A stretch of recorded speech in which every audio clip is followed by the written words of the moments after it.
Muy buenas tardes, queridos amigos. Aquí nos encontramos nuevamente en este espacio Hablemos Claro.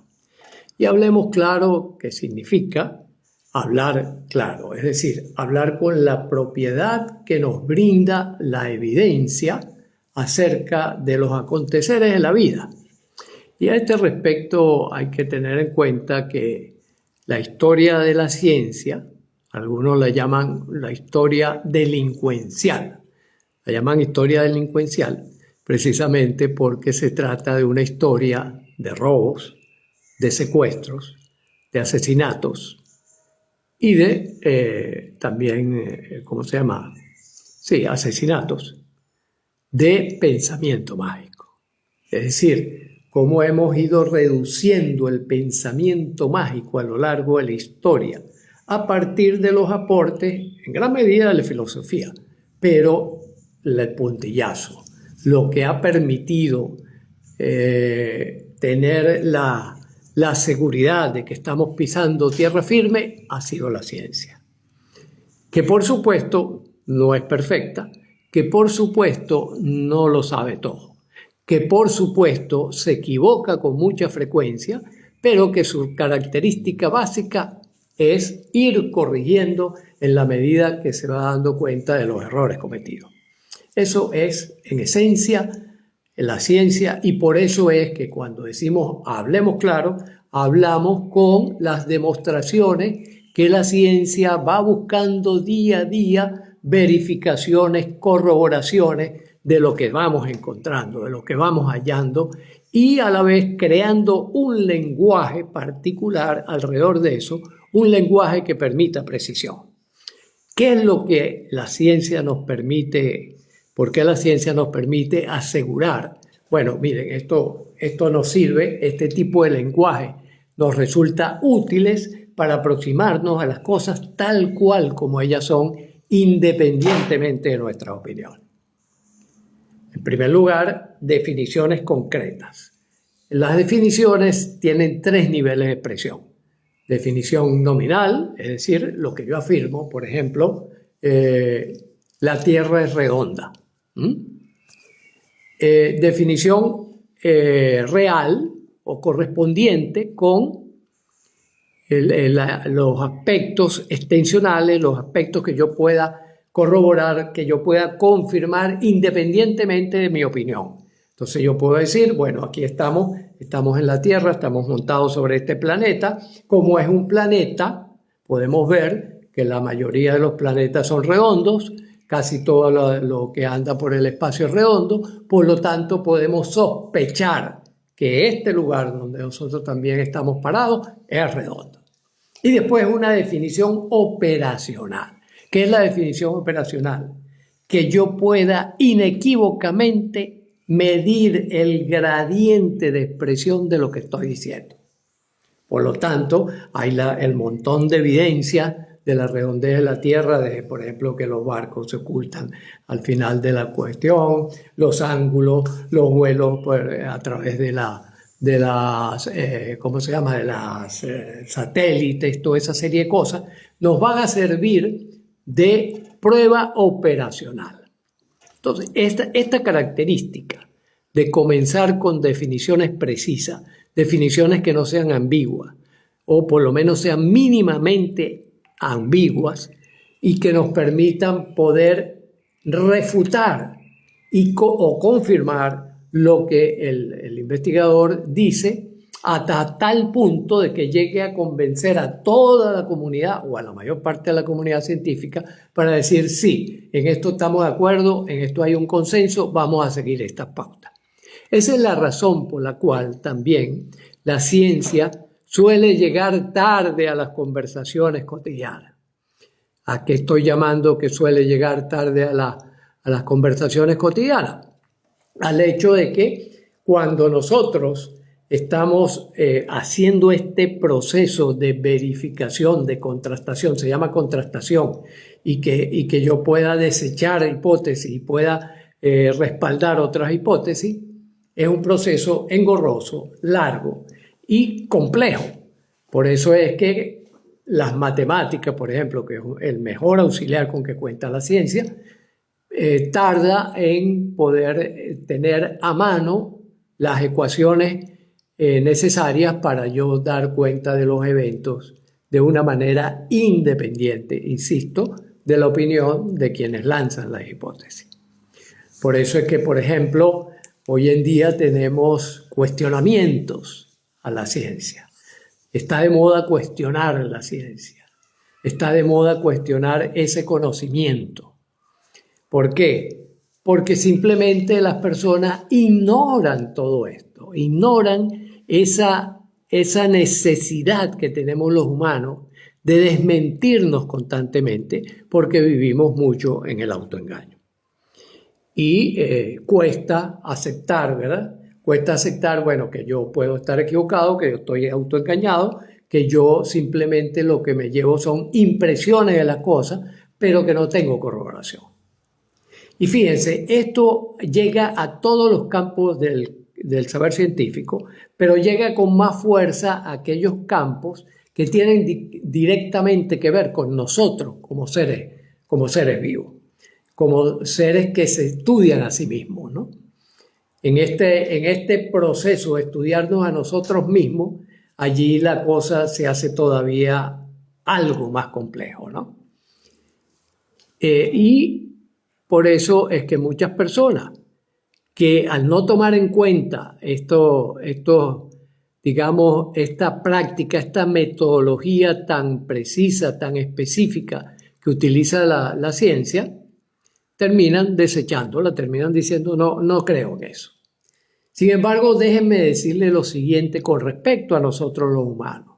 Con respecto a nosotros los humanos, quizás una de las disciplinas, una de las ramas de la ciencia que más avance ha logrado en este presente milenio ha sido las neurociencias. Es decir, las ciencias que estudian nuestro principal órgano decisorio del organismo. El poder ejecutivo de nuestro organismo radica en el cerebro y sus extensiones. Y sus extensiones. ¿Por qué? Porque el cerebro no está aislado, el cerebro está interconectado de una manera cibernética, de una manera de intercambio constante de información y energía con todo lo que nos rodea, con el cuerpo mismo y con el entorno. Eso es parte de la dificultad para nosotros entendernos a nosotros mismos. Pero en estos avances de neurociencia hemos acudido a otro pilar fundamental del conocimiento científico, que es la tecnología. Hoy en día contamos con tecnología que nos permite registrar casi simultáneamente lo que está ocurriendo en nuestro cerebro y lo que nosotros estemos haciendo. Podemos estar haciendo cálculos matemáticos, podemos estar disgustándonos, podemos estar enamorándonos, podemos estar cotilleando, podemos estar haciendo cualquier cosa y disponemos de la tecnología para que a través de distintos tipos de casco, vamos a llamarlo así, podamos registrar qué ocurre simultáneamente, lo cual nos lleva a una especulación sumamente interesante de la cual podemos tener grande confianza. Eso es lo que está ocurriendo a nivel fisiológico, a nivel bioquímico, de lo que es el comportamiento a nivel conductual. Por lo tanto, eso nos ha dado una enorme información, estoy hablando de 2024, una gran cantidad de información acerca de por qué nos comportamos como nos comportamos, cómo es que nos comportamos y cuáles son las consecuencias que eso arrastra. Fíjense, es un desarrollo impresionante, un desarrollo realmente extraordinario. Nuestro querido amigo Pablo Canelones, un gran abrazo, un gran psicólogo especialista en psiconeuroinmunoendocrinología. Si la ciencia con todos sus controles puede llegar a conclusiones erradas, las opiniones sin controles mucho más. Exactamente, de eso se trata. Es decir, no es perfecta, es lo mejor que tenemos. ¿Qué significa? Nosotros somos seres imperfectos, nosotros somos seres que hemos sido poseídos por un pecado original, así lo llamamos en nuestro equipo, un pecado original que lo llamamos virus del SIDA mental. Virus del SIDA mental. ¿Por qué lo llamamos de esa manera? En primer lugar, lo llamamos virus por la asociación con el SIDA, ¿no? La palabra SIDA, síndrome de inmunodeficiencia adquirida, que para nosotros lo traducimos al comportamiento humano. Entonces decimos la S, soberbia, la I, ignorancia, la D, desmesura y la A, autoengaño. Ese es nuestro pecado original.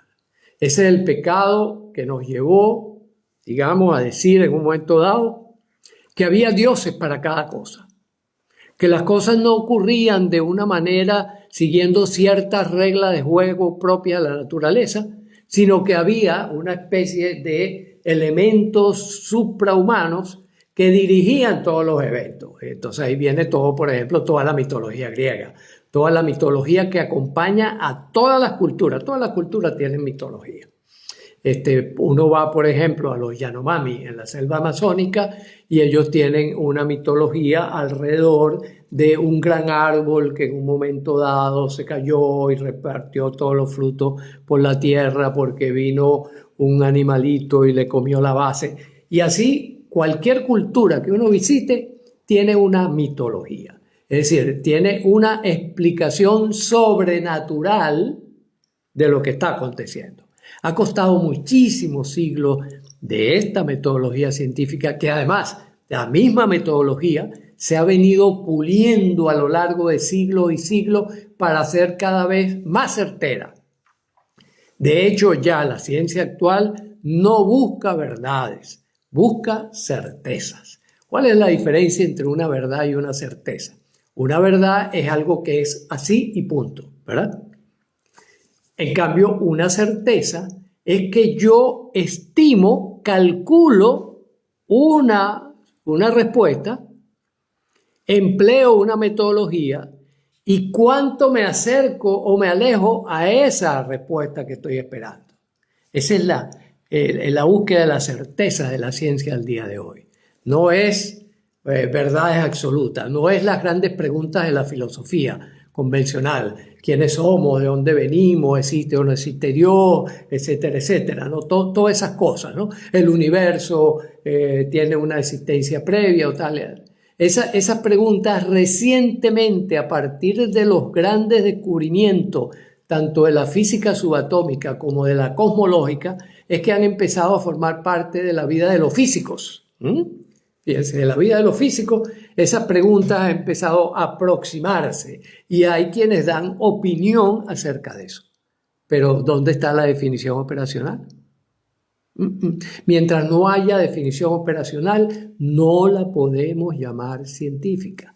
En cambio, si nosotros contamos con un casco, con un sistema de registro de lo que está ocurriendo en el cerebro, y simultáneamente usted, por ejemplo, entra en ira, y resulta que haciéndolo y repitiéndolo en N cantidad de personas, encontramos que cuando la persona entra en ira, hay una zona en el sistema límbico que aumenta su capacidad de respuesta y envía información a ciertos lugares específicos, usted puede decir, bueno, aquí tengo una definición operacional de lo que es la ira, a ese nivel básico, a ese nivel fisiológico, a ese nivel de construcción dentro del cerebro. Y además, puesto que se corresponde con la definición de ira que tenemos a nivel conductual, que tenemos los psicólogos, que tenemos los psiquiatras. ¿Ya? Entonces, por eso es que esto se constituye en un tremendo auxiliar para nosotros poder proceder en el coaching, en la terapia, en la educación, en todos esos sistemas.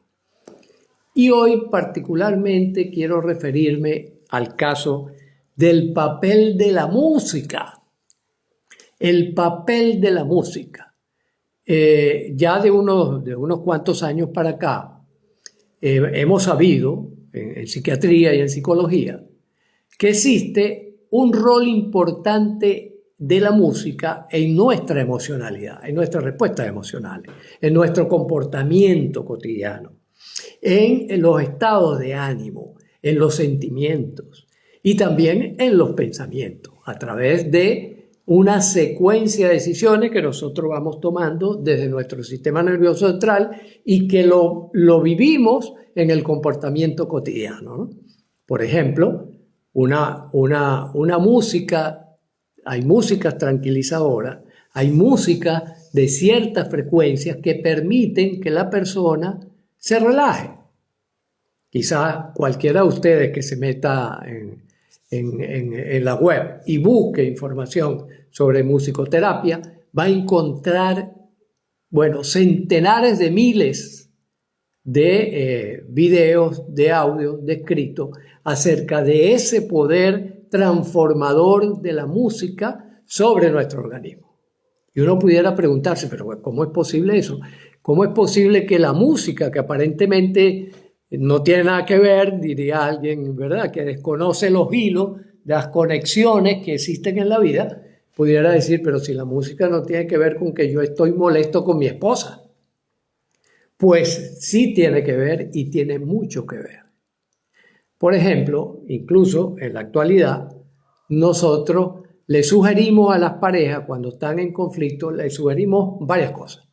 La primera cosa es que si tienen que tratar un punto donde no están de acuerdo, en lugar de hacerlo frente a frente, confrontando las miradas, lo hagan colocándose uno al lado del otro.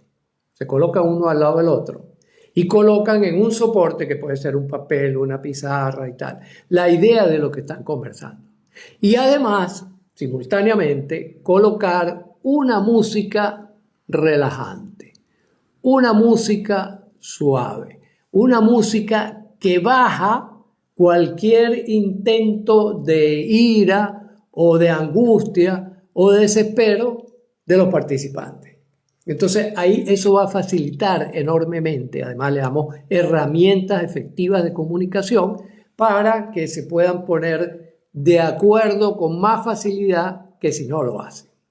Por ejemplo, cuando uno le dice a otra persona, es que tú, pues va a haber problemas. Va a haber problemas.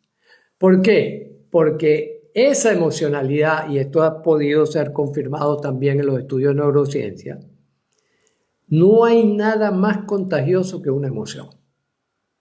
La emoción es tan contagiosa como los virus. Por eso hablamos del virus del SIDA, ¿verdad? Y ese virus del SIDA está allí presente en nuestro impulso para que nosotros tomemos decisiones, ¿verdad? La soberbia, en primer lugar, ¿cómo es posible que yo me equivoque? ¿Verdad? Eso nos ocurre cada rato. ¿Cómo es posible? El equivocado siempre tiene que ser el otro. Por eso es que si usted comienza, es que tú, ya está creando problemas. Lo que hay que decir es que yo, y asumir esa responsabilidad, asumir la responsabilidad de nuestro SIDA, asumir la responsabilidad de nuestro pecado original, es un diseño, simplemente, y ponerlo en marcha. Ponerlo en marcha, ¿qué significa? Bueno, es que yo me siento de esta manera y lo atribuyo, quien lo atribuyo soy yo, a que tú dijiste X. Por lo tanto, a mí me gustaría que la próxima vez, en vez de decir X, me lo dijera en forma Y. Es decir, en vez de decírmelo de manera ofensiva, de manera incisiva, decírmelo de manera suave y decirlo también desde la propia responsabilidad, la propia asunción del propio SIDA. Porque de esto no se escapa nadie, de esto no nos escapamos ninguno sobre la faz de la Tierra. Y como les digo, es interesante que hoy en día, hasta el mediado, hasta finales del siglo pasado, esto eran especulaciones. No había definiciones operacionales para ver la correspondencia entre lo que ocurre a nivel bioquímico y molecular, ¿verdad? A nivel molecular, en nuestro organismo, en nuestro cerebro y el correspondiente comportamiento. Hoy en día lo sabemos. Y por lo tanto, ¿de qué se trata? De que son cambios moleculares. Entonces, ¿cómo opera la música para que en mí se produzcan cambios moleculares que me llevan a cambiar el estado de ánimo? Pues, ¿qué es la música? La música es un sonido, ¿verdad? Una vibración que capturan mis tímpanos y que transmiten a través de los huesecillos y lo convierten en una señal neurológica, es decir, una señal molecular. Y esa señal va al cerebro y va a distintos lugares donde es procesado de acuerdo a la experiencia. Primero, la experiencia genética como especie. Después, la experiencia genética como persona. Después, la experiencia vivida de esa persona en relación a ese tipo particular de vibración. Entonces, fíjense que ya tenemos transductores. Ya tenemos manera desde el campo científico de llevar lo que nosotros creíamos que no tenía nada que ver, aquel famoso discurso de Descartes, que la mente era una cosa y el cuerpo era otro, y que acompañó pues a la filosofía durante tantos siglos y nos ha acompañado y sigue todavía presente en algunas mentes, incluso en algunas mentes científicas, que no toman en consideración este aporte de las definiciones operacionales, donde tenemos la posibilidad de traducir lo que está ocurriendo en el mundo de las relaciones, en el mundo de intercambio de información energética y cómo eso se transmuta en molécula, en materia molecular que produce los cambios para que pueda yo entonces dar una respuesta nueva, una respuesta de información. Entonces fíjense que de esta manera completamos el circuito de lo que podemos y no podemos hacer. Por lo tanto, aquí están grandes claves de por qué nuestra respuesta puede ser una respuesta enferma o puede ser una respuesta saludable. Y vamos aquí a otras definiciones, qué es enfermedad y qué es salud. Enfermedad es aquello que nos deteriora. Enfermedad es aquello que nos destruye. Enfermedad es aquello que adelanta el proceso de envejecimiento. Enfermedad es aquello que puede producirnos una muerte. Eso es enfermedad. Y salud es aquello que es productivo. Es aquello que nos permite construir piel, que nos permite construir lengua, que nos permite construir pensamiento, que nos permite construir amor. Eso es salud. Entonces, en este espectro, porque entonces se convierte en un continuo, en un espectro a través del cual yo puedo ir viajando de un polo al otro o intermedio constantemente. Y estas son las nuevas nociones que estamos descubriendo al día de 2024 en la ciencia, apoyándonos en esa maravillosa metodología que, como les digo, nos permite recortar de manera maravillosa lo que antes era un tremendo misterio. Ojo, eso no quiere decir que tengamos todo resuelto. Sobre todo eso no quiere decir que tengamos a mano el volante para conducirnos hacia donde nosotros realmente queremos, que en general es hacia el polo salud. Lo que pasa es que con la torpeza de nuestro SIDA mental encontramos obstáculos. Y, por lo tanto, le damos jerarquía a las ficciones que elaboramos frente a los hechos como tal. Y allí es donde viene el gran problema, que como el SIDA nos afecta a todos y cada uno de nosotros, afecta también a todos y cada uno de los científicos que trabajan buscando esa certeza. y por lo tanto le damos sesgo a la investigación.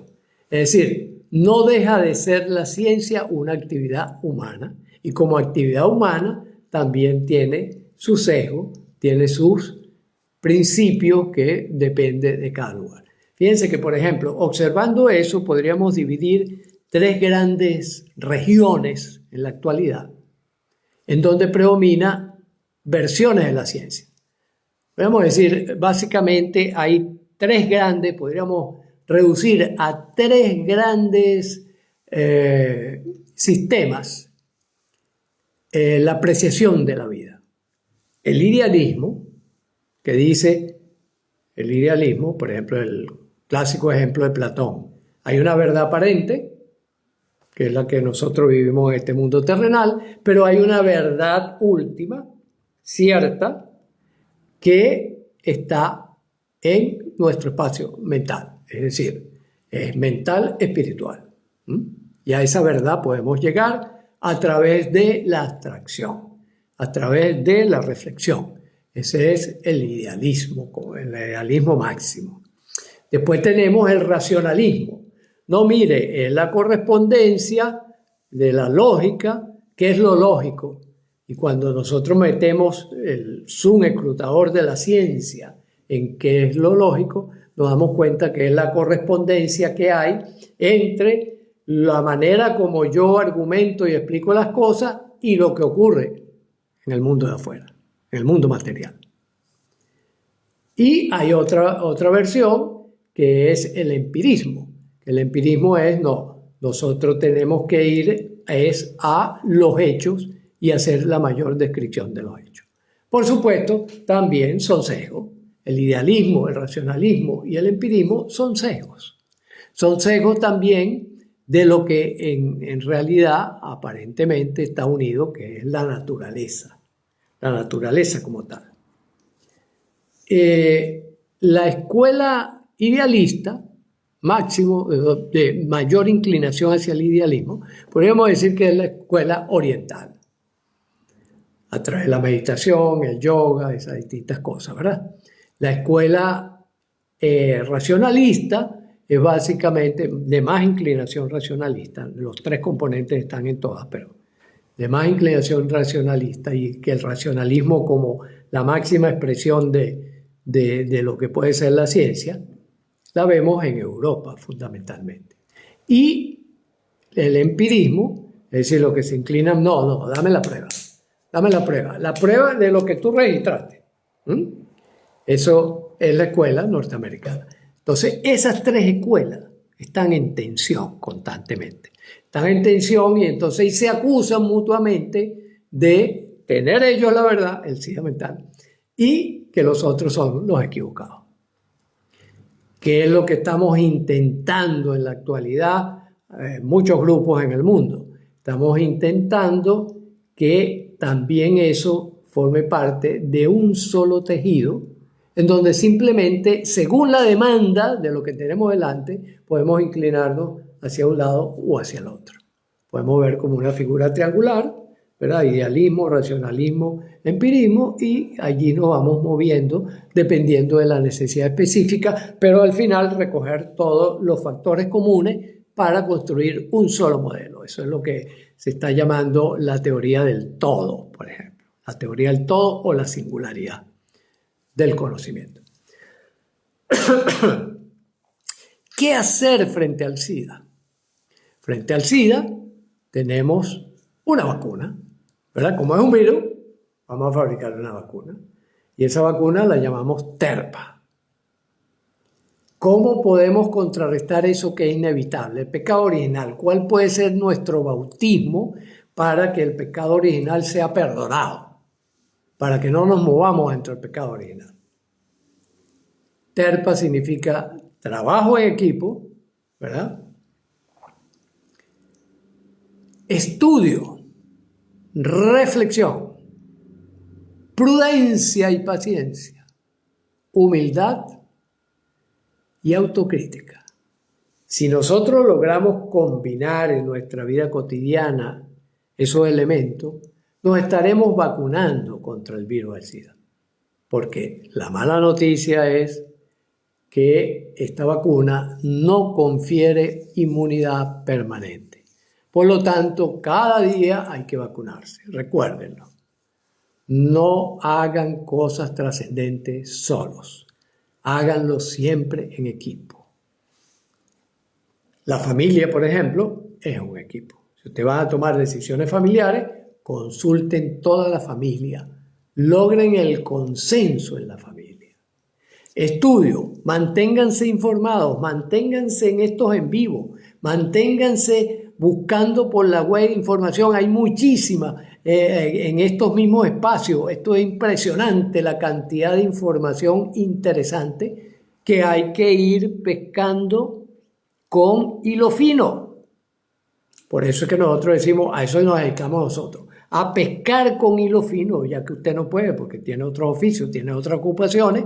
Usted simplemente, bueno, asista a esto en vivo y ahí se va a ir enterando. Y después usted va y busca. Bueno, vamos a ver si lo que dijo Luis es válido o no es válido, ¿no? Y buscan y escuchan otras opiniones y ven cuál es el respaldo de definiciones nominales, reales y operacionales que tiene detrás lo que diga cualquiera. ¿Sí? Reflexión. Estemos pendientes de estar corrigiendo lo que decimos y lo que hacemos en función de los resultados que vamos obteniendo. Paciencia y prudencia. Ya se pueden imaginar que todo esto, ya nada más lo que llevamos requiere paciencia y prudencia, ¿verdad? ¿O no? Humildad. Es decir, reconozcamos que sí, que somos pecadores, que tenemos ese pecado en nuestra historia y que por lo tanto tenemos que proceder bajando la cabeza frente a la realidad de la naturaleza. Y autocrítica, mantenerse vigilante de revisar todo aquello que vamos haciendo y que vamos procediendo. Si hacemos eso, lo más probable es que vamos a ir al camino de la construcción, al camino de la salud. Si nos quedamos en el SIDA, lo más probable es que no reconozcamos las equivocaciones y por lo tanto no nos demos la opción de corregirlas y iremos inevitablemente hacia la enfermedad. Recordando que la música, como pista que di hoy, es un elemento clave para facilitar ese traspaso del SIDA al TERPA. Buena música. Investiguen en la web cuáles son aquellas músicas que son más favorables para el camino de la salud y y evitar aquellas tipo reggaetón, por ejemplo, que es sumamente dañina, que va al polo de destrucción. Y pruebe usted personalmente. Es decir, para algunas personas hay músicas que en modo universal a la mayoría de los cerebros le va bien, pero que a determinadas personas en particular no le va tan bien. Como esos son procesos estocásticos, es decir, probabilísticos, es importante que nosotros tengamos esa precaución también de hacer la prueba con nosotros. Ir eligiendo aquello que nos funciona, lo que nos sirve, lo que nos es útil, lo que nos va llevando en el camino de cada vez mayor y mayor bienestar, cada vez mayor y mejor salud. Bueno, queridos amigos, por el día de hoy me detengo acá. El próximo sábado continuamos revisando por qué enfermamos y cómo podemos resolver las enfermedades y cómo podemos tener una vida más saludable dentro del marco de posibilidades reales que se presentan. Un abrazo a todos y seguimos.